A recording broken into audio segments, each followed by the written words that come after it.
వాడిన కమలం వికసించింది, ఓడిన చీపురు మూలకెళ్లింది. హస్తం ఎప్పట్లా రిక్తహస్తమైంది. దేశ రాజధాని ఢిల్లీ అసెంబ్లీ ఎన్నికల్లో బీజేపీ అపూర్వ విజయం సాధించింది. ఆమ్ ఆద్మీ పార్టీని మట్టి కర్పించి దాదాపు 26 ఏళ్ల తర్వాత అధికార పీఠాన్ని మరోసారి దక్కించుకుంది. ఎన్నికల ప్రచారంలో చెప్పినట్లే ఢిల్లీలోనూ డబుల్ ఇంజిన్ సర్కార్ను ఏర్పాటు చేయనుంది. మోదీ దెబ్బకు ఆప్ అధినేత మాజీ ముఖ్యమంత్రి అరవింద్ కేజ్రీవాల్, ఉప ముఖ్యమంత్రి మనీష్ సిసోడియా సైతం ఓటమి పాలు కావడం ఈ ఎన్నికల విశేషం. గత అసెంబ్లీ ఎన్నికల్లో కేవలం 8 సీట్లకే పరిమితమైన బీజేపీ ఈసారి ఏకంగా 48 సీట్లు సాధిస్తే 62 స్థానాలతో అధికార పార్టీగా కొనసాగుతున్న ఆప్ 22 సీట్లకే పరిమితమైంది. అంటే ఆప్ అధికారంలో ఉన్న 40 సీట్లలో ఈసారి బీజేపీ పాగా వేసింది. గత 2 అసెంబ్లీ ఎన్నికల్లో బోణీ కొట్టని కాంగ్రెస్ వరుసగా మూడోసారి జీరోగా మిగిలింది. ఎగ్జిట్ పోల్స్ ఊహించినట్లు కౌంటింగ్ ప్రారంభం నుంచే బీజేపీ తన ఆధిక్యాన్ని ప్రదర్శించింది. ఆప్ బీజేపీ మధ్య హోరాహోరీ పోరు సాగినట్లు కనిపించిన చివరికి మ్యాజిక్ మార్క్ 36 దాటి 48 సీట్లతో కమలం వికసించింది. ఆప్ అభ్యర్థి మహమ్మద్ ఇక్బాల్ అత్యధికంగా 42,724 ఓట్ల ఆధిక్యం సాధిస్తే బీజేపీ అభ్యర్థి చందన్ కుమార్ చౌదరి అత్యల్పంగా 344 ఓట్ల మెజారిటీతో బయటపడ్డారు. ఇక ఫలితాల్లో బీజేపీ ఆప్ మధ్య హోరాహోరీ నెలకొంది. ఆప్ కంటే బీజేపీ కేవలం 1.99% ఓట్లనే ఎక్కువ సాధించింది. రెండు పార్టీల మధ్య ఓట్ల తేడా దాదాపు 2 లక్షలు. కానీ ఆప్ కంటే బీజేపీ 36 సీట్లను అధికంగా సాధించింది. ఇందుకు ఒక కారణం కాంగ్రెస్ చీల్చిన ఓట్లేనని విశ్లేషకులు అభిప్రాయపడుతున్నారు. అవినీతిపరులైన నాయకులు ఎల్లకాలం ప్రజలను మభ్యపెట్టలేరని మొన్న ఏపీ నేడు ఢిల్లీ ఓటర్లు ఈ విషయాన్ని రుజువు చేశారని సీఎం చంద్రబాబు వ్యాఖ్యానించారు.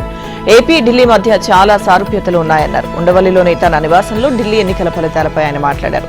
సంక్షేమం పేరిట బటన్ నొక్కి ప్రజలను మోసం చేశారు. దీనిపై ప్రశ్నిస్తే సామాజిక మాధ్యమాల ద్వారా దుమ్మెత్తిపోయడం, వ్యక్తిగత దూషణలు చేయడం, అరెస్టులు చేయడం, గర్వంతో నోటికొచ్చినట్లు మాట్లాడడం చేశారు. ఇలాంటి రాజకీయ కాలుష్యాన్ని ప్రజలు ఎక్కువ కాలం భరించలేక ఓటుతో బుద్ధి చెప్పారని అన్నారు. ఒకప్పుడు దేశానికి కావలసిన సైన్యాన్ని, ఆహారాన్ని సమకూర్చే పంజాబ్ ఇప్పుడు డ్రగ్స్ కేంద్రంగా మారిపోయింది. పంజాబ్ నుంచి రోజు ఓ రైలు నిండా ప్రజలు క్యాన్సర్ ట్రీట్మెంట్ కోసం ఢిల్లీకి వచ్చే పరిస్థితిని అక్కడి పాలకులు తీసుకొచ్చారు. ఢిల్లీ, పంజాబ్ లో విధ్వంసానికి సమయం పడితే ఏపీలో 5 ఏళ్లలోనే విధ్వంసాన్ని సృష్టించారు. ఏపీలో నాయకులు గర్వంతో నోటికొచ్చింది మాట్లాడేవారు. అలాంటి వారి పరిస్థితి ఇప్పుడు ఏమైందో చూస్తున్నామని పేర్కొన్నారు. మద్యం ద్వారా అవినీతి చేసి ఆదాయాన్ని సమకూర్చుకోవాలని చూసిన కుటుంబాలేవీ బాగుపడిన దాఖలాలు లేవు. అది పాపిస్టి సొమ్ము. టీడీపీ హయాంలో ప్రజల ఆరోగ్యం దెబ్బతినకూడదని ఎక్స్ట్రా న్యూట్రల్ ఆల్కహాల్ ఇచ్చేవాళ్లం. కానీ వైసీపీ హయాంలో డబ్బుల కోసం రా లిక్కర్ అమ్మి ప్రజల ప్రాణాలతో ఆడుకున్నారు. ఢిల్లీలోనూ లిక్కర్ స్కామ్ చేసిన వాళ్లు ఓటమి పాలయ్యారు. విశాఖ రుషికొండను పవిత్ర ప్రదేశంగా చూస్తారు. దేవతలు ధ్యానం చేసిన అలాంటి ప్రదేశంలో ప్యాలెస్ కట్టుకోవాలన్న ఆలోచన చేసిన నాయకులు, ఢిల్లీలోని శేష్ మహల్ అనే విలాసవంతమైన ప్యాలెస్ కట్టిన నాయకులు ఇప్పుడు ఓటమి పాలయ్యారు. 2 చోట్ల 2 నాయకులు ప్యాలెస్ లోకి పోకుండానే అధికారాన్ని కోల్పోయారు. సంపద సృష్టించలేని వారు, ఆదాయం పెంచలేని వ్యక్తులు బటన్ నొక్కుడు పేరుతో డబ్బులు పంచడానికి అనర్హులు. ఆదాయం పెంచాలి, ప్రజల జీవన ప్రమాణాలు, తలసరి ఆదాయాన్ని పెంచాలి, అప్పుడు సంక్షేమం ఇవ్వాలి అని చంద్రబాబు పేర్కొన్నారు. ఏపీ రాజధానికి భూములు ఇవ్వడంతో రైతు తన పరపతిని కోల్పోయాడు. ఎక్కడా అప్పు పుట్టడం లేదు. చేతిలో భూమి లేదని బ్యాంకులు అప్పులు ఇవ్వడం లేదు. వ్యవసాయ పరపతి సంఘాలు రుణాలు ఇవ్వడం లేదు. రాజధానికి భూములు త్యాగం చేసిన రైతులకు దక్కిన ప్రతిఫలం ఇది. రాజధాని కోసం భూములు ఇచ్చే సమయంలో రైతు ఊహకు కూడా రాని ఈ పరపతి అంశం ఇప్పుడు వారి పాలిట శాపంగా మారింది. రుణ పరపతి కోల్పోవడం ఒక ఎత్తు అయితే, ప్రైవేట్ ఫైనాన్సర్ల చేతిలో పడి సర్వస్వం కోల్పోవడం మరొక ఎత్తు. రైతులు అనేక మంది ఇప్పుడు ప్రభుత్వం ఇచ్చిన ప్లాట్లు కూడా కోల్పోయి నిరాశ్రయులుగా మారారు. గత వైసీపీ ప్రభుత్వం కక్షపూరితంగా రాజధాని నిర్మాణాన్ని ఆపేసింది. రైతులకు కౌలు ఇవ్వకుండా ఆడుకుంది. చేతిలో పని లేక, కౌలు అందక రాజధాని రైతులు అప్పుల పాలయ్యారు. పిల్లల చదువులు, శుభకార్యాలకు అప్పులు చేయాల్సి వచ్చింది. గతంలో పొలాలపై వ్యవసాయ రుణాలు వచ్చేవి. లేదంటే పొలాలు బ్యాంకుల్లో తనఖా పెట్టి తక్కువ వడ్డీకి రుణాలు తెచ్చుకునేవారు. ఈ అవకాశం లేకపోవడంతో ప్రైవేట్ ఫైనాన్సర్లపై ఆధారపడాల్సి వచ్చింది. ప్రభుత్వం ఇచ్చిన రిటర్నబుల్ ప్లాట్లపై రుణాలు ఇచ్చేందుకు బ్యాంకులు ససేమిరా అనడంతో రైతులు ప్రైవేట్ ఫైనాన్సర్లపై ఆధారపడుతున్నారు. అయితే వారు ప్లాట్లను తనఖా పెట్టుకోవడం కాకుండా రైతులు తమకు ప్లాట్లు అమ్మినట్లు సేల్ డీడ్లు రాయించుకుని రిజిస్టర్ చేయించుకున్నారు. అధిక వడ్డీలతో పాటు ఈ ఖర్చులు కూడా రైతులే భరించాల్సి వచ్చింది. ఇక ఈ పరిస్థితి నుంచి రైతులను రక్షించాల్సిన బాధ్యత సిఆర్డీఏ, రాష్ట్ర ప్రభుత్వంపైనే ఉంది.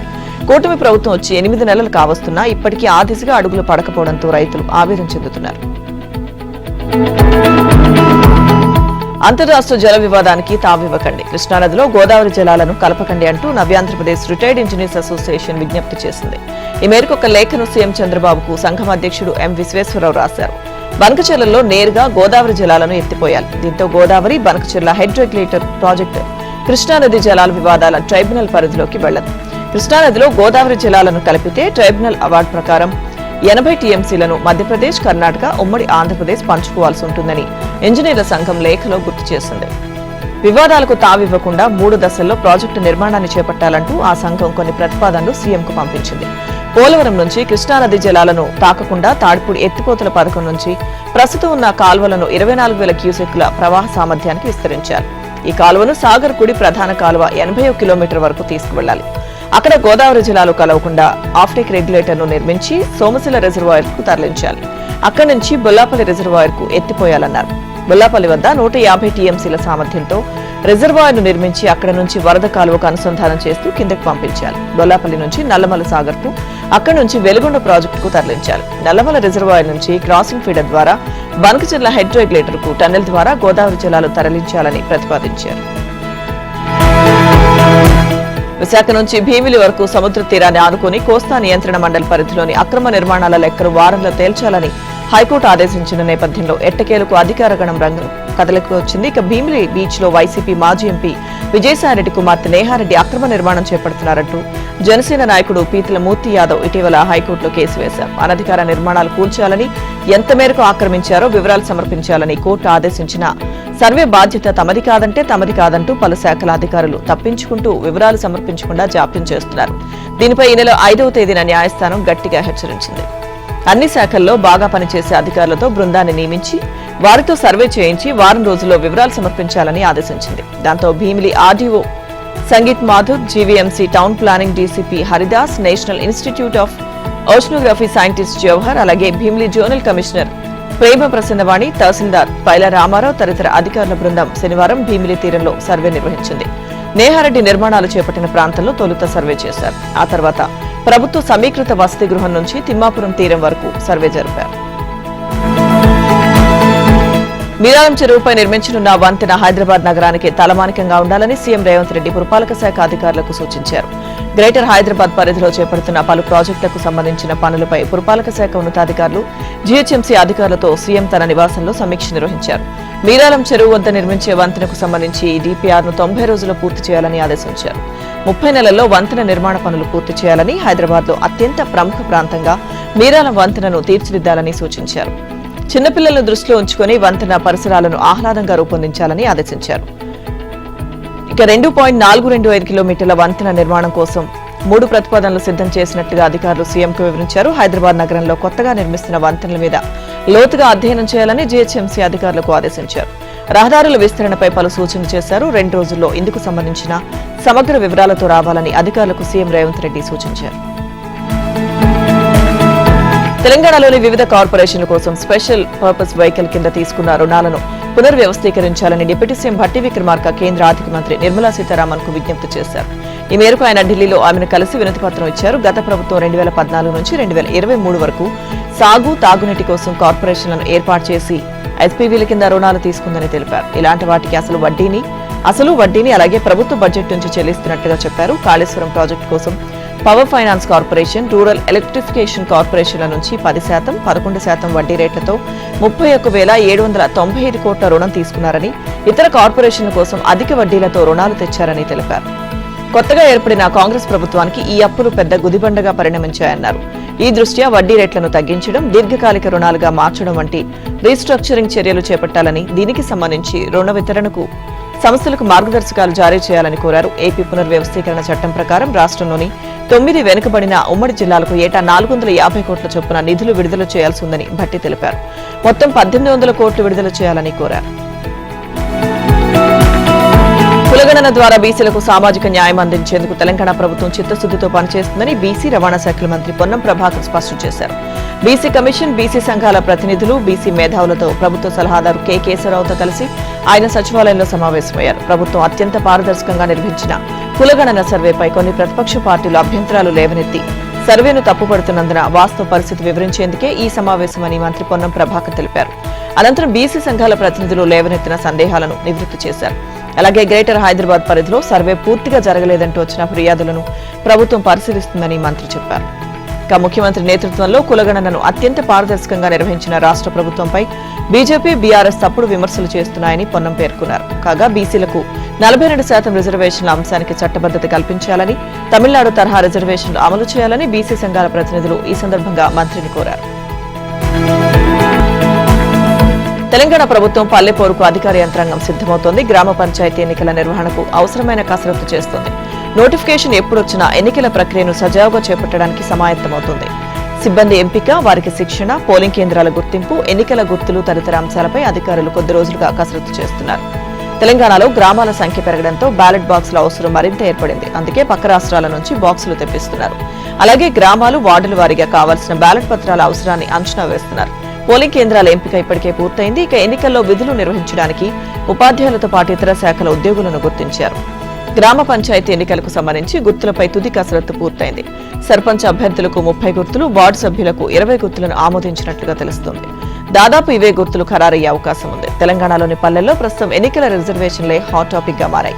ఇక పంచాయతీ ఎన్నికలకు సంబంధించి ఎన్నికల సంఘం రాష్ట్ర వ్యాప్తంగా 12,848 గ్రామ పంచాయతీలను గుర్తించింది.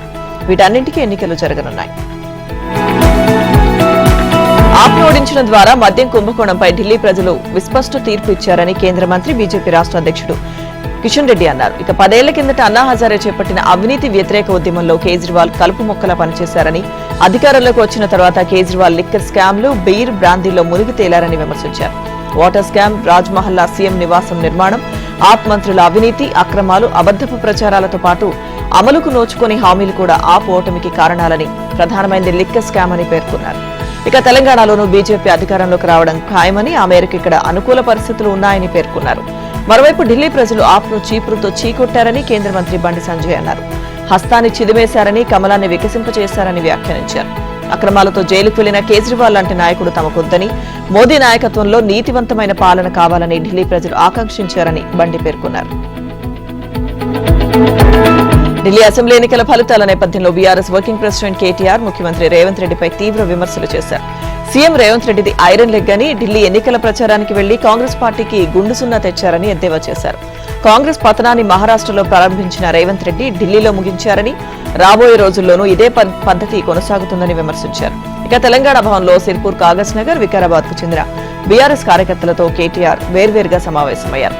ఈ సందర్భంగా ఢిల్లీ ఫలితాలపై సీఎం రేవంత్ రెడ్డి, కాంగ్రెస్ అగ్రనేత రాహుల్ గాంధీపై కేటీఆర్ తీవ్ర విమర్శలు చేశారు. నరేంద్ర మోదీకి, బీజేపీకి అతిపెద్ద కార్యకర్తగా రాహుల్ గాంధీ వ్యవహరిస్తున్నారని అన్నారు. దేశంలో ఎక్కడ ఎన్నికలు జరిగినా రాహుల్ బీజేపీని గెలిపించి వస్తున్నారని ఎద్దేవా చేశారు. కాంగ్రెస్ ఓటు వేస్తే రైతు బంధుకు రామ్ అని, నాడు కేసీఆర్ చేసిన హెచ్చరిక నిజమైందని కేటీఆర్ అన్నారు. ఏడాది తిరిగేసరికి కాంగ్రెస్ దగానైజం ప్రజలకు అర్థమైందని చెప్పారు. వికారాబాద్ లో పట్నం మహేందర్ రెడ్డి వెన్నుపోటు కారణంగానే మెతుకు ఆనంద్ ఓడిపోయాడని అన్నారు. ఇక ప్రజాపాలన అని చెప్పే రేవంత్ సభలో బీఆర్ఎస్ ఎమ్మెల్యేలకే మైకిచ్చేందుకు వణికిపోతున్నారని కేటీఆర్ అన్నారు. తెలంగాణలోని బీసీ జనాభాలో ముదిరాజులు సంఖ్యాపరంగా అగ్రస్థానంలో ఉన్నారు. విశ్వసనీయ వర్గాల సమాచారం ప్రకారం రాష్ట్రంలో ముస్లిమేతర బీసీ జనాభా 46.25% ఉన్నట్టు ప్రభుత్వం నిర్వహించిన కులగణన సర్వేలో తేలింది. ఇందులో 24.9% మంది, అంటే సగానికి పైగా జనాభా 5 సామాజిక వర్గాలకు చెందిన వారు ఉన్నారు. ఆ 5 ముదిరాజు వర్గానికి చెందిన వారు సంఖ్యాపరంగా అగ్రస్థానంలో ఉండగా యాదవ, గౌడ, మున్నూరు కాపు, పద్మశాలి సామాజిక వర్గాల వారు తరువాతి స్థానాల్లో ఉన్నారు. ఇక ఈ 5 సామాజిక వర్గాల జనాభా రాష్ట్ర జనాభాలో 24.9% మేర ఉన్నట్టు సమాచారం. ఇక ఈ లెక్క ప్రకారం ముస్లిమేతర బీసీల్లో ఈ 5 సామాజిక వర్గాలను మినహాయిస్తే బీసీ జనాభా 21.35%. 2014లో అప్పటి ప్రభుత్వం నిర్వహించిన సమగ్ర కుటుంబ సర్వే లెక్కలతో పోలిస్తే ఈ 5 సామాజిక వర్గాల జనాభా 2% పైగా పెరిగినట్లు కులగణన సర్వేలో తేలినట్లు ప్రభుత్వ వర్గాలు చెబుతున్నాయి. ఈ 5 సామాజిక వర్గాల జనాభా సమగ్ర కుటుంబ సర్వే ప్రకారం రాష్ట్ర జనాభాలో 22.5%గా ఉంటే 10 ఏళ్ల తర్వాత జరిగిన కులగణన సర్వే ప్రకారం 24.9%గా నమోదైంది. అంటే 10 ఏళ్లలో ఈ 5 సామాజిక వర్గాల జనాభా 2.4% పెరిగింది. మహాకుంభమేళా తొక్కిసలాట ఘటనలో మృతుల సంఖ్యపై సంచలన విషయం బయటకు వచ్చింది. ఆ రోజు చనిపోయింది 30 మంది కాదని 79 మందిని అధికారిక రికార్డులు వెల్లడిస్తున్నాయి.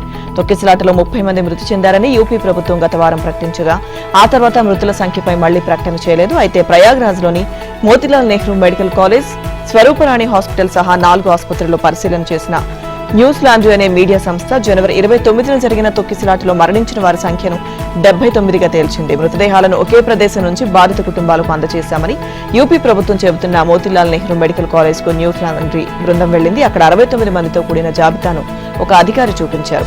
ఇక వీరంతా మహాకుంభ తొక్కిసలాటలో మరణించిన వారే అని, ఆ తర్వాత ఇక్కడకు తీసుకొచ్చినట్టు తెలిసింది. ఫిబ్రవరి 3న 66 మంది మృతదేహాలను బాధిత కుటుంబాలకు అందించగా మరో 3 గుర్తింపు చేయలేదని తెలియలేదని తెలిపారు అని పేర్కొంది. అయితే యూపీ, బీహార్, బెంగాల్, గుజరాత్ తదితర రాష్ట్రాలకు చెందిన ఈ 69 మందిలో 10 మంది పురుషులు కాగా మిగతా వారంతా మహిళలే.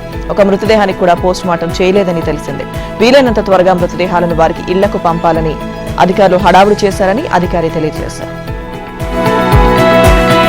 ఢిల్లీ అసెంబ్లీ ఎన్నికల్లో బీజేపీ సాధించిన ఘన విజయం అభివృద్ధి, దార్శనికత, విశ్వాసానికి దక్కిన విజయమని ప్రధాని మోదీ అన్నారు. ఢిల్లీ అభివృద్ధికి నాంది గ్యారంటీ అని ప్రధాని హామీ ఇచ్చారు. ఢిల్లీలోని బీజేపీ ప్రధాన కార్యాలయంలో నిర్వహించిన విజయోత్సవ కార్యక్రమంలో పార్టీ శ్రేణులను ఉద్దేశించి ఆయన ప్రసంగించారు. ఇది సాధారణ విజయం కాదు, చారిత్రాత్మక విజయం. ఆప్ నుంచి ఢిల్లీకి విముక్తి లభించింది. దశాబ్దం పాటు తమను అహంకారంతో పాలించిన ఆమ్ ఆద్మీ పార్టీని ఢిల్లీ రాజకీయాల నుంచి ప్రజలు తరిమికొట్టారు. వారు పాలనను మాత్రమే కోరుకుంటున్నారు, నాటకాలు ఆడడానికి కాదు అని ఆప్పై మోదీ మండిపడ్డారు. ఢిల్లీ ప్రజలు తమపై చూపించిన ప్రేమకు అనేక రెట్లు అభివృద్ధి రూపంలో తిరిగి అందిస్తామని ప్రధాని హామీ ఇచ్చారు. ఢిల్లీని కొత్త శిఖరాలకు తీసుకువెళ్తామని పునరుద్ఘాటించారు. అన్ని ఆలోచించే ప్రజలు డబుల్ ఇంజిన్ సర్కార్కు పట్టం కట్టారని తెలిపారు. ఎన్నికల సమయంలో ఇచ్చిన హామీలన్నీ నెరవేరుస్తామని మోదీ ప్రకటించారు. ఈ సందర్భంగా కాంగ్రెస్ పార్టీపైన ప్రధాని ఘాటు వ్యాఖ్యలు చేశారు. ఢిల్లీలో జరిగిన 6 ఎన్నికల్లో దేశంలోని అతి పురాతనమైన పార్టీ ఖాతా తెరవలేకపోయింది. 0 సీట్లతో డబుల్ హ్యాట్రిక్ సాధించింది. ఈ ఓటమికి గుర్తుగా వారు తమకు తామే బంగారు పతకం ఇచ్చుకుంటున్నారు అని మోదీ ఎద్దేవా చేశారు. గతమెంతో ఘనకీర్తి కలిగిన కాంగ్రెస్ కు ఢిల్లీలో మరోసారి ఘోర పరాభవం ఎదురైంది. అసెంబ్లీ ఎన్నికల్లో వరుసగా 3వ ఖాతా తెరవలేక 0ల హ్యాట్రిక్ నమోదు చేసింది. అంతేకాదు 2014 నుంచి 3 సార్లు పార్లమెంట్ ఎన్నికల్లోనూ సీట్లు గెలవలేక చతికిల పడింది. దీంతో ఒకప్పుడు వరుసగా 3 సార్లు గెలిచి 15 ఏళ్ల పాటు ఢిల్లీని ఏలిన హస్తం పార్టీ ఇంతటి దయనీయ స్థితికి దిగజారడం ఆ పార్టీ నేతలను ఆందోళనకు గురిచేస్తుంది. దేశ రాజధానిలో పార్టీ ఉనికినే ప్రశ్నార్థకంగా మార్చింది. 1998లో తొలిసారి ఢిల్లీలో గెలుపొందిన కాంగ్రెస్ ఆ తర్వాత వరుసగా 2003, 2008 ఎన్నికల్లో నాటి సీఎం షీలా దీక్షిత్ సారథ్యంలో విజయం సాధించింది. అప్పట్లో కేంద్రంలో యూపీఏ ప్రభుత్వం ఉండడం కూడా ఢిల్లీలో కాంగ్రెస్ కు కలిసి వచ్చింది. అయితే 2013లో ప్రభుత్వ వ్యవస్థల్లో వేళ్లూనుకుపోయిన అవినీతిని ప్రశ్నిస్తూ అరవింద్ కేజ్రీవాల్ ఏర్పాటు చేసిన ఆమ్ ఆద్మీ పార్టీ కాంగ్రెస్ కు సవాల్ విసిరింది. ఆ ఏడాది జరిగిన ఎన్నికల్లో ఆప్ దెబ్బకు కాంగ్రెస్ 43 సీట్ల నుంచి 8 సీట్లకు పడిపోయింది. ఓటింగ్ శాతం కూడా 40.31 నుంచి 24.55% దిగజారింది. అనంతరం 2015 ఎన్నికల్లో ఈ పరిస్థితి మరింత దిగజారి ఒక్క సీటు కూడా దక్కించుకోలేకపోయింది. 2020 ఎన్నికల్లోనూ ఇదే పరిస్థితి కొనసాగింది. ఆప్ వరుసగా 3వ ఢిల్లీ పీఠాన్ని దక్కించుకుంది. తాజా ఎన్నికల్లోనూ కాంగ్రెస్ విజయంలో ఫలితం మాత్రం మారలేదు. ఇండియా కూటమిలో భాగస్వాములుగా ఉండి కూడా ఢిల్లీ ఎన్నికల్లో ఆప్, కాంగ్రెస్ విడివిడిగా పోటీ చేయడం వల్లే బీజేపీ గెలిచిందా? బీజేపీ వ్యతిరేక ఓట్లను చీల్చడం ద్వారా ఆప్ అవకాశాలను కాంగ్రెస్ దెబ్బతీసిందా అంటే ఆయా పార్టీలకు వచ్చిన ఓట్ల శాతాన్ని బట్టి చూస్తే ఇది నిజమేనన్న అభిప్రాయాలు కలుగుతున్నాయి. ఈ ఎన్నికల్లో 48 సీట్లతో విజేతగా నిలిచిన బీజేపీకి మొత్తం 45.56% ఓట్లు రాగా 22 సీట్లతో సరిపెట్టుకున్న ఆమ్ ఆద్మీ పార్టీకి 43.57% ఓట్లు వచ్చాయి. ఇక ఈ రెండు పార్టీలకు మధ్య వ్యత్యాసం కేవలం 1.99% మాత్రమే. కాగా ఒక్క సీటు కూడా గెలుచుకోలేక చతికిలబడ్డ కాంగ్రెస్ కు 6.34% ఓట్లు దక్కాయి. అయితే ఆప్ కాంగ్రెస్ కు కలిపితే 49.91% ఓట్లు లభించాయి. ఇవి బీజేపీ కన్నా 4.35% ఎక్కువ. అంతేకాదు బీజేపీ అభ్యర్థులు విజయం సాధించిన 14 నియోజకవర్గాల్లో వారికి దక్కిన మెజారిటీ కన్నా ఆయా స్థానాల్లో కాంగ్రెస్ అభ్యర్థులకు ఎక్కువ ఓట్లు వచ్చాయి. ఇక ఈ స్థానాల్లో కాంగ్రెస్ ఓట్లను చీల్చకపోతే మళ్లీ ఆప్ అధికారంలోకి రాగలిగేదని గణాంక వివరాలు చెబుతున్నాయి. ఢిల్లీ మాజీ సీఎం కేజ్రీవాల్, మాజీ ఉప ముఖ్యమంత్రి సిసోడియా, సోమనాథ్ భారతి, సౌరవ్ భరద్వాజ్ తో పాటు పలువురు ఆప్ నేతలు కాంగ్రెస్ ఓట్లు చీల్చడం వల్లే పరాజయం పాలయ్యారు. న్యూఢిల్లీ నియోజకవర్గంలో మాజీ సీఎం షీలా దీక్షిత్ కుమారుడు కాంగ్రెస్ అభ్యర్థి సందీప్ దీక్షిత్ కు వచ్చిన 4,568 ఓట్ల వల్లే కేజ్రీవాల్ ఓడిపోయారు. ఇక్కడ బీజేపీ అభ్యర్థి పర్వేజ్ సింగ్ వర్మ 4,089 ఓట్ల మెజార్టీ మాత్రమే సాధించారు. కాగా జంగ్పురాలో మనీష్ సిసోడియా కేవలం 675 ఓట్లతో పరాజయం పాలయ్యారు. సామాన్యుడి పేరుతో పార్టీ పెట్టారు, అవినీతిని ఊడ్ చేస్తామంటూ చీపురు గుర్తెంచుకున్నారు అన్నట్లుగానే వరుసగా 2 సార్లు ఢిల్లీ అసెంబ్లీ ఎన్నికలను స్వీప్ చేశారు. ఇప్పుడు మాత్రం ఆప్నే ఢిల్లీ ఓటర్లు గెలుపు బరి నుంచి ఊడ్ చేశారు. ఢిల్లీలో ముచ్చటగా 3వసారి కూడా అధికారం దక్కించుకుంటామని, ఎన్ని అవరోధాలు వచ్చినా గెలుపు గురం తమదేనని లెక్కలు కట్టిన సామాన్యుడి పార్టీ ఆమ్ ఆద్మీ ఘోర పరాజయం చవిచూసింది. గత ప్రభావాన్ని కుప్పకూల్చుకుంది. ఆమ్ ఆద్మీ పార్టీ కేవలం రాజకీయాల కోసమే పుట్టిన పార్టీ కాదు, అవినీతికి వ్యతిరేకంగా సామాన్యుల పక్షాన నిలబడి న్యాయం చేసేందుకు జన్మించిన పార్టీ. కానీ అలాంటి పార్టీ రాను రాను అదే అవినీతి ఆరోపణల పరిష్వంగంలో చిక్కి శల్యమవుతూ వచ్చింది. ఈసారి అభ్యర్థుల ఎంపికలో తెలిసి తప్పులు చేసింది. అవినీతి ఆరోపణలు, క్రిమినల్ కేసులు ఎదుర్కొంటున్న వారికి భారీ సంఖ్యలో టికెట్లు ఇచ్చింది. దీన్ని ప్రజలు జీర్ణించుకోలేకపోయారు. మొత్తం 70 స్థానాల్లో 44 మంది ఆప్ అభ్యర్థులు క్రిమినల్ కేసులు ఎదుర్కొంటున్న వారే కావడం గమనార్హం. ఎన్నికల ప్రచారంలో ప్రత్యర్థి బీజేపీ శిబిరానికి ఈ పరిణామం వజ్రాయుధంగా మారింది. ఇక ఎన్నికల సమయంలోనే ఆప్ ప్రభుత్వ అవినీతికి సంబంధించి కాగ్ సంచలన నివేదిక విడుదల చేసింది. మద్యం విధానం ద్వారా రాష్ట్ర ఖజానాకు 2026 కోట్ల నష్టం వాటిల్లిందని గణాంకాలతో సహా వెల్లడించింది. ఇది కూడా బీజేపీ కలిసి వచ్చి ఆప్ అవినీతిపై మరింత ప్రచారం చేసింది. ఇక ప్రధాని మోదీ సహా అగ్రనేతలు కాగ్ నివేదికను తమ ప్రచారంలో భాగం చేసుకున్నారు. భారత్లో రాజకీయ పార్టీల మనుగడ కులం, మతం, ప్రాంతం, భాషలపై ఆధారపడి ఉండడం సాధారణమే. అయితే వీటి అవసరం లేకుండానే ప్రత్యామ్నాయ రాజకీయ పార్టీగా ఆమ్ ఆద్మీ పార్టీ అవతరించింది. 2011లో ఢిల్లీ జంతర్ మంతర్ వేదికగా అవినీతికి వ్యతిరేకంగా లోక్ జన్పాల్ వ్యవస్థ కోసం గాంధేయవాది అన్నా హజారే ఉద్యమించారు. ఆ సమయంలో హజారే వెంట ఉన్న అరవింద్ కేజ్రీవాల్ ఆమ్ ఆద్మీ పార్టీని స్థాపించారు. స్వయంగా అన్నా హజారే వద్దని వారించిన కేజ్రీవాల్ ఆప్ ను ప్రారంభించారు. 2013లో నాటి కాంగ్రెస్ ప్రభుత్వాన్ని తొలిసారి ఓడించారు. 28 చోట్ల మాత్రమే గెలిచిన కాంగ్రెస్ మద్దతుతో ప్రభుత్వం ఏర్పాటు చేశారు. 49 రోజుల్లోనే ప్రభుత్వం కూలిపోయింది. 2015, 2020 సంవత్సరాల్లో జరిగిన ఢిల్లీ అసెంబ్లీ ఎన్నికల్లో ప్రజలు ఆప్ కు మళ్లీ పెద్ద ఎత్తున పట్టం కట్టారు. 2022లో పంజాబ్ లో కాంగ్రెస్ ప్రభుత్వాన్ని ఆప్ చిత్తుగా ఓడించింది. దేశంలో కాంగ్రెస్ పార్టీకి ప్రధాన ప్రత్యామ్నాయం తామేనని కేజ్రీవాల్ ప్రకటించుకున్నారు. 2020లో ఢిల్లీలో మూడోసారి అధికారంలోకి వచ్చాక ఆప్ ను అవినీతి ఆరోపణలు వెంటాడాయి. అవినీతికి వ్యతిరేకంగా ఉద్యమించి వచ్చిన పార్టీ చివరకు అవే ఆరోపణలకు చిక్కింది. ఢిల్లీ మద్యం కుంభకోణం, మనీ లాండరింగ్ ఆరోపణలు, 33 కోట్ల ప్రజాధనంతో రాజ్భవన్ లాంటి ఇల్లు కట్టుకోవడం విమర్శలకు తావిచ్చింది. కేజ్రీవాల్ ఓడించిన పర్వేజ్ వర్మ పేరు ఢిల్లీ సీఎం రేసులో మొదటగా ఎక్కువగా వినిపిస్తోంది. ఈయన ఢిల్లీ మాజీ సీఎం సాహిబ్ సింగ్ వర్మ కుమారుడు. పర్వేజ్ వర్మ కేజ్రీవాల్ పై 4000 ఓట్ల మెజారిటీతో గెలుపొంది జైన్ కిల్లర్ గా మారారు. ఇక ఇదే స్థానంలో పోటీ చేసిన ఢిల్లీ మాజీ సీఎం షీలా దీక్షిత్ కుమారుడు సందీప్ కేవలం 4254 ఓట్లను మాత్రమే సాధించారు. ఇక బీజేపీ ఢిల్లీ నేతల్లో కీలకమైన రమేష్ బిధూరు పేరు కూడా సీఎం రేసులో ఉంది. ఎన్నికల ప్రచారంలో సీఎం అతిషి తండ్రిపై బిధూరి చేసిన వ్యాఖ్యలు తీవ్ర దుమారం రేపాయి. అతిషి చేతిలో బిధూరి ఓడిపోయారు. సీఎం రేసులో సుష్మా స్వరాజ్ కూతురు బాన్సురి స్వరాజ్, స్మృతి ఇరానీ, మనోజ్ తివారీ, వీరేంద్ర సచ్దేవ్ పేర్లు వినిపిస్తున్నాయి. వీరిలో పర్వేజ్ వర్మ ఒక్కరే ఈ అసెంబ్లీ ఎన్నికల్లో విజయం సాధించారు. ఇక మున్కా నియోజకవర్గం నుంచి 2013 అసెంబ్లీ ఎన్నికల్లో పోటీ చేయడం ద్వారా పర్వేజ్ వర్మ రాజకీయ ప్రస్థానం ప్రారంభమైంది. 2014-2024 మధ్యలో పశ్చిమ ఢిల్లీ నుంచి ఎంపీగా ఉన్నారు. 2019లో రికార్డు స్థాయిలో 5.78 లక్షల మెజారిటీతో గెలుపొందారు. అయితే వివాదాస్పద వ్యాఖ్యల నేపథ్యంలో 2024లో ఆయనకు బీజేపీ టికెట్ నిరాకరించింది. కానీ అసెంబ్లీ ఎన్నికల్లో న్యూఢిల్లీ నియోజకవర్గంలో కేజ్రీవాల్ పై పర్వేజ్ వర్మని రంగంలోకి దించింది. కెనడాపై అమెరికా చేసిన హెచ్చరికలు నిజమయ్యే అవకాశం ఉండొచ్చని ఆ దేశ ప్రధాని జస్టిన్ ట్రూడో అన్నారు. కెనడా అమెరికాలో 51వ రాష్ట్రంగా చేరాలని అమెరికా అధ్యక్షుడు డొనాల్డ్ ట్రంప్ అన్న మాటలు నిజమవుతాయేమోనని కెనడా ప్రధాని జస్టిన్ ట్రూడో అన్నారు. తమ దేశంపై అధిక సుంకాలు విధించి కెనడాను పూర్తిగా హస్తగతం చేసుకోవడానికి అమెరికా అధ్యక్షుడు ప్రయత్నిస్తున్నట్లు ఆయనతో జరిపిన చర్చల్లో తనకు అర్థమైందని పేర్కొన్నారు. తమ దేశంలోని వనరుల గురించి అమెరికాకు అవగాహన ఉండడం వల్ల వాటిని ఉపయోగించుకొని ప్రయోజనం పొందాలని ట్రంప్ భావిస్తున్నారని ట్రూడో అన్నారు. క్లోజ్ డోర్ సెషన్ లో ట్రూడో వ్యాపారవేత్తలతో మాట్లాడే సమయంలో పొరపాటున లౌడ్ స్పీకర్ ఆన్ అవ్వడంతో ఆయన మాటలు బయటకు వచ్చినట్లు మీడియా వర్గాలు వెల్లడించాయి. టొరంటోలో కెనడా అమెరికా ఆర్థిక సంబంధాలపై నిర్వహించిన శిఖరాగ్ర సమావేశంలో ట్రూడో పాల్గొన్నారు. అమెరికా విధిస్తున్న సుంకాలు, ఆంక్షలను ఎలా ఎదుర్కోవాలనే విషయంపై కెనడా వ్యూహాత్మకంగా ఉండాలన్నారు. వలసలు, డ్రగ్స్ అక్రమ రవాణాను సరిహద్దుల్లోనే కట్టడి చేయడానికి అమెరికాతో కలిసి పనిచేయాల్సిన అవసరం ఉందన్నారు. అంతర్గత వాణిజ్య అడ్డంకులను తొలగించడం ద్వారా ఇతర దేశాలతో తన వాణిజ్య సంబంధాలను విస్తరించాల్సిన అవసరం ఉందన్నారు. దేశానికి ఇది ఎంతో ముఖ్యమైన సమయమని ఆయన పేర్కొన్నారు. అమెరికా మాజీ అధ్యక్షుడు జో బైడెన్ దేశ రహస్య సమాచారం తెలుసుకోవాల్సిన అవసరం లేదని ప్రస్తుత అధ్యక్షుడు డొనాల్డ్ ట్రంప్ వ్యాఖ్యానించారు. ఈ సందర్భంగా ఆయా అనుమతులను రద్దు చేస్తున్నట్లు ట్రంప్ ప్రకటించారు. ట్రూత్ సోషల్ వేదికగా ఆయన ఈ విషయాన్ని వెల్లడించారు. 2021లో తనకు ఇంటెలిజెన్స్ కమ్యూనిటీ నుంచి జాతీయ భద్రతా సమాచారం తెలుసుకోవడాన్ని నిలిపివేశారని, దానికి ప్రతిగానే తాను ఈ చర్యలు తీసుకుంటున్నానని తెలిపారు. తాను ఎల్లప్పుడూ జాతీయ భద్రతను రక్షిస్తా అని ట్రంప్ రాసుకొచ్చారు. అయితే ట్రంప్ నిర్ణయంపై బైడెన్ ఎలాంటి ప్రకటన చేయలేదు.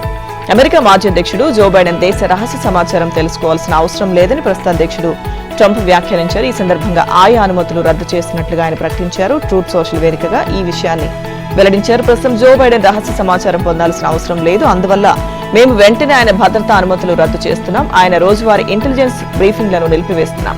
2021లో నాకు ఇంటెలిజెన్స్ కమ్యూనిటీ నుంచి జాతీయ భద్రతా సమాచారం తెలుసుకోవడాన్ని నిలిపివేశారని వ్యాఖ్యానించారు. 2.0 పాలనలో ట్రంప్ దూకుడుగా వ్యవహరిస్తున్నారు. వెంటనే నిర్ణయాలు తీసుకుంటూ సంచలనంగా మారారు. అయితే ట్రంప్ కు ఇప్పుడు ఎదురు దెబ్బ తగిలింది. ఇటీవల అమెరికా అంతర్జాతీయ అభివృద్ధి సంస్థలోని ఉద్యోగులను సెలవుపై పంపిస్తూ ట్రంప్ ఆదేశాలు జారీ చేశారు. ఇప్పుడు ఆ నిర్ణయానికి న్యాయస్థానం కళ్లెం వేసింది. అమెరికాలోని ఫెడరల్ కోర్టు ట్రంప్ ఆదేశాలను తాత్కాలికంగా నిలిపివేసింది. ఇక ట్రంప్ నిర్ణయంతో విదేశాల్లోని యుఎస్సిఐడి ఉద్యోగులు తీవ్ర పరిణామాలు ఎదుర్కోవాల్సి ఉంటుందని అమెరికన్ ఫెడరేషన్ ఆఫ్ గవర్నమెంట్ ఉద్యోగులు వాదించారు. ఈ వాదనలతో ఏకీభవించిన కోర్టు ట్రంప్ ఆదేశాలను తాత్కాలికంగా నిలిపివేస్తున్నట్లు ప్రకటించారు. అంతేకాకుండా ఇప్పటికే సెలవులో ఉన్న యుఎస్సిఐడి సిబ్బందిని తిరిగి విధుల్లోకి తీసుకోవాలని ఆదేశించారు. ఇక యుఎస్ఏఐడి సంస్థకు ప్రపంచవ్యాప్తంగా 10,000 మందికి పైగా ఉద్యోగులున్నారు. ఈ సంఖ్యను 300కు తగ్గించాలని చూస్తున్నారు. కేవలం 294 మంది మాత్రమే ఏజెన్సీలో పనిచేసేలా ట్రంప్ ప్రభుత్వం ప్రణాళికలు సిద్ధం చేస్తుంది. అందులో భాగంగా 30 రోజుల్లోగా వారంతా ఇళ్లకు తిరిగి వెళ్లాలని ఆదేశించారు. ఆ ఆదేశాలకు ముందు ఈ సహాయ సంస్థను తీవ్రవాద ఉన్మాదులు నడుపుతున్నారని, వాళ్ళందరినీ వెళ్లగొట్టేస్తానని ట్రంప్ తీవ్ర వ్యాఖ్యలు చేశారు. అటు డోజ్ విభాగ సారథి అలాగే టెస్లా అధినేత ఎలన్ మస్క్ కూడా దీనిపై మాట్లాడుతూ యుఎస్సిఐడి నేరగాళ్ల సంస్థ అని ఆరోపించారు. ఇప్పుడు కోర్టు నిర్ణయంతో ట్రంప్ అండ్ టీంకు ఎదురుదెబ్బ తగిలినట్లయింది. ఓవైపు కెప్టెన్ రోహిత్ శర్మ వైఫల్యంతో ఆందోళన నెలకొనగా మరోవైపు స్టార్ బ్యాటర్ విరాట్ కోహ్లీ రాకతో తుది కూర్పు ఎలా అనే తర్జన భర్జన పడుతోంది టీమిండియా. ఈ నేపథ్యంలో సిరీసే లక్ష్యంగా ఇవాళ ఇంగ్లాండ్తో రెండో వన్డే బరిలోకి దిగబోతోంది. ఇప్పటికే నాగ్పూర్లో ఘన విజయంతో భారత్ 1-0 ఆధిక్యంలో ఉండడంతో సిరీస్ పట్టేందుకు మన జట్టుకు మరో విజయం చాలు. ఇక పేలవ ఆట తీరుతో విమర్శల పాలవుతూ తీవ్ర ఒత్తిడిలో ఉన్న బట్లర్ సేనకు ఇది ఖచ్చితంగా గెలిచి తీరాల్సిన మ్యాచ్. అందుకే ఎలాంటి ఆలక్ష్యం లేకుండా ఆ జట్టు ఆటగాళ్లంతా సత్తా నిరూపించుకోవాలన్న పట్టుదలతో ఉన్నారు. ఇదిలా ఉండగా కటక్లో ఆడిన 17 వన్డేలో భారత్ 13 గెలిచింది. అలాగే 2003 నుంచి ఇక్కడ జరిగిన 7 మ్యాచ్ల్లోనూ జట్టుకు ఓటమి లేకపోవడం విశేషం.